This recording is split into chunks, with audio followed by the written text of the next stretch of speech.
Hello दोस्तों, नमस्ते, जय माता दी। मैं अपने चैनल सोनम मोदी लोकगीत नेहा लोकगीत दोनों पे आप लोग का स्वागत करती हूँ। छोटा सा बहुत ही प्यारा चुटकुला कार नाच गीत लेके आई हूँ। आप लोग सुनिएगा, फुलाश करिएगा, कमेंट बॉक्स में जरूर बताइएगा कि हमारा गीत कैसा लगा। तो चलिए मैं सुनाती हूँ, आप लोग सुनिए।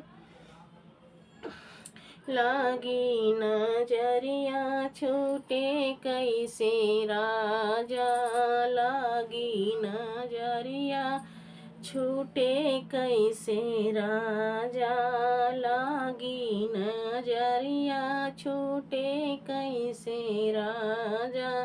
बागा लगाए बगैचा लगाए, बागा लगाए बगैचा लगाए, फरल नेबुलवा तोड़ब कैसे राजा, फरल नेबुलवा तोड़ब कैसे राजा। लागी नजरिया छूटे कैसे राजा, लागी नजरिया छूटे कैसे राजा, लागी नजरिया छूटे कैसे राजा। तारा खोदाए नारा बंधाए, तारा खोदाए इनारा बंधाए, भरल घायलवा खींचब कैसे राजा, भरल घायलवा खींचब कैसे राजा। लागी नजरिया छूटे कैसे राजा, लागी नजरिया छूटे कैसे राजा।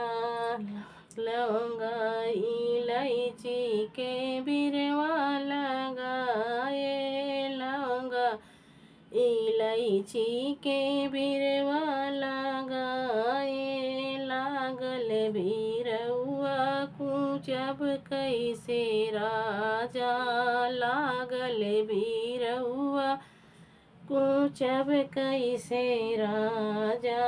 लागी नजरिया छूटी कैसे राजा, लागी नजरिया छूटी कैसे राजा, लागी नजरिया छूटी कैसे राजा।